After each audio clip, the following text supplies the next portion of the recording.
Welcome to Annie's Fit channel, and I'm here again with Dr. Peter.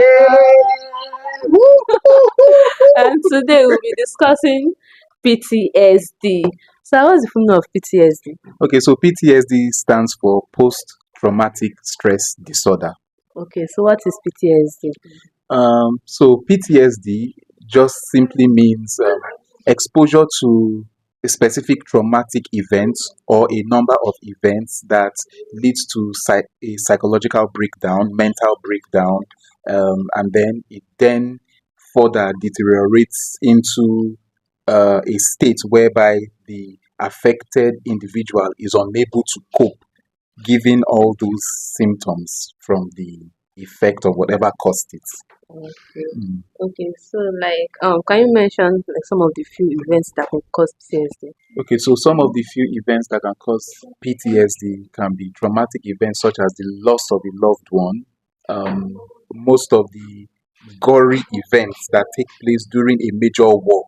For example, there is this war that happened called the Vietnam War.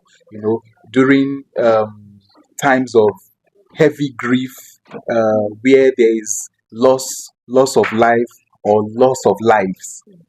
Like I'd mentioned, the war event. Now, people who have gone through traumatic events like rape, sexual assault, and the likes. People who have gone through um, very, very bad times, such as slavery. Survivors of slavery, survivors of natural disasters. Probably a person was staying in a house and there was this severe flooding that that claimed a whole lot of lives rather, and then this person was fortunate to have survived it but saw everything that happened. So this is an example of such events that can predispose one to developing post-traumatic stress disorder, or people who have experienced very bad cases of road traffic accidents and all those kind of things.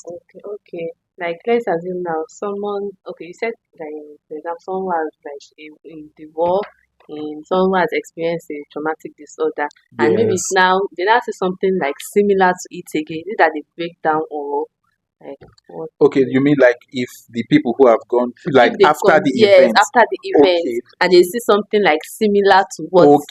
okay. So there is something that actually happens in their minds and in their brains where there is a distortion in having to process that event. When it happened, the mind, there is a problem with processing of that event and coming to terms with what happened. So now it is somewhere in the mind. So when they see something that is similar to it, it replays as if it's happening again.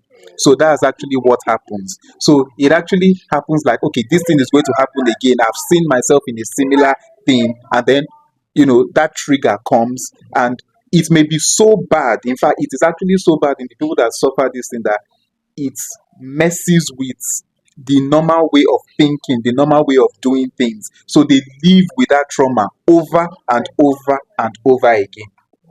Okay, So with things that are similar, they will always it's always somewhere in the mind. so like how can we manage? Is this something that is treatable, and how can Well, we manage it? Well, yes, it is something that is treatable. So, like the management, there are certain criteria that has to be looked at when you are looking at, you are looking at the psychological aspect and psychiatry as well. So, there's a criteria, the DSM-5. So, this criteria is that first of all, you must take the history. You must have established that there is a particular cause that led to this thing. The person must have been going through it for about a month, and then you would see some symptoms such as inability to concentrate or to do normal things that people without these disorders would do. There is intrusiveness, there is distortion in thoughts, in mood, change of mood, and other things like that. So when all those things have been laid out, the patient would then, or the person who is affected rather, would then be counseled. And then there are some medications that can also be given. Some of the medications include serotonin reuptake inhibitors and other kind of drugs. But usually handled by a psychiatrist. Okay. Usually handled by a psychiatrist. Okay, so that was very helpful. So thanks for joining me again today. You're Thanks so much. welcome. Okay, so as you guys have all heard, we've learned something today. Particularly I have learned something today. So it is Annie's Fit again as usual. And Yeah, I yeah. hope you guys will like this video. So see you Please, guys oh. next time again. Bye. Bye bye.